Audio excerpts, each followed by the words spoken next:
Okay lang, okay lang. Okay. Good morning mga boss, kape muna tayo dito sa Buskalan. Cheers. Sarap ng ano nila dito, sarap Kapeng ng barako. barako nila dito, ibang iba talaga dito. Tim-tim lang. At nandito na naman tayo sa Buskalan mga boss. Ako for the third time napunta ako dito. Kahit na kapitbahay, actually kapitbahay lang na Abra to eh. Nasa kabila lang Abra. Kalinga to pero nasa kabilang Abra. Pero kita ngayon para magpapirma, magpa-autograph. Nagpapa-autograph tayo ngayon kay Wangod. Ito ang papa-autograph natin. Gawa ni Midas Baile Villanueva II. ayun. Yung account ko, then yung page ko, is The Art of Midas. Ayun. Pakipalo naman mga boss yung Please lang. page ng kaibigan ko. Kasi ito, artist talaga yan. Ito yung artist. Ako, wala, hindi ako artist. Feeling lang, Artistahin, feeling. artist Feeling artistahin.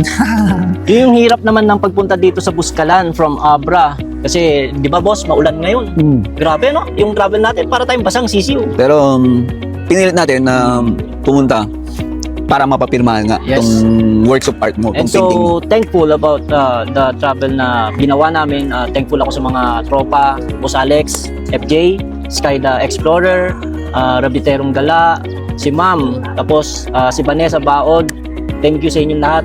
Without you all my friends, hindi natin magagawa to yung actual na video para sa sign ni Apo Wangod, which is the second time na gagawin ko, pero yung first is ako lang mag-isa na pumunta nun. Kaya yun, medyo mahirap syempre yung pagpunta dito. May iba-ibang kwento yung pagpunta. Oo.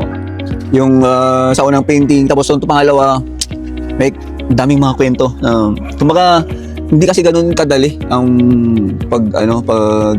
pagpunta dito sa Buskalan kasi isa malayo. Tapos Yung terrain niya, di ba boss? yung twisties, Mm. tapos yung ang daming mga may landslide, daming landslide. Oo. Kasi tag-ulan, every time na tag-ulan kasi dito sa Cordillera, maraming mga landslide pero Well, wala namang problema sa mga bibisita kasi meron kagad na clearing operation. Yun, na makakadaan ang kagad bilis, agad. Ang bilis. makadadaan ka agad-agad. Kaya abang-abang sa mga additional video na gagawin namin mga boss.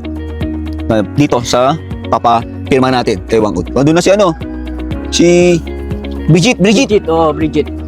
Good morning. Yung isang Tourist guide natin dito. tourist guide natin sa tattoo na artist. Local tattoo artist dito sa Buskalan. yung Ayan mga boss, kumakain si Apo Wangod dito sa mismong bahay niya mga boss. Ito yung bahay niya.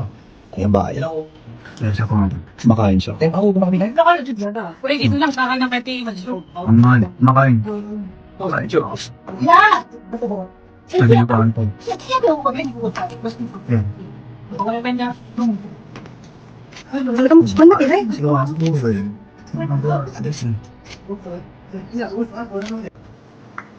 Ayan na po, si Apo Wangod dumating na. Ayan yung painting na gawa ni... Ayos mo tol. Tol, yung kauli. Lumaan na. Ito na. Yung biyahe namin for this weekend. Ito na. Pipirmahan na ni Apo Wangod yung painting mga boss.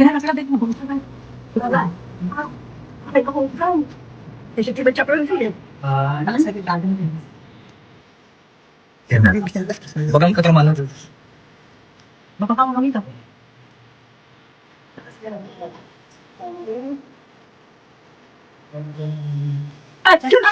lang, okay lang. Okay. No. Okay naman. Kasi mag-brasa na yung araw. Tama yan sa Yan yung tinakabalik niya sa Google na nagkakait pang ano. Kasi magtagpo-tuti po, di ba ko?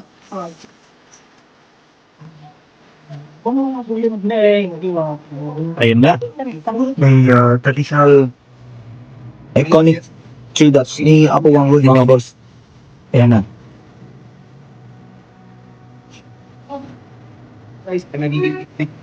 Yan po yung rason bakit nag-ride po kami para papirmahan yung painting na yan.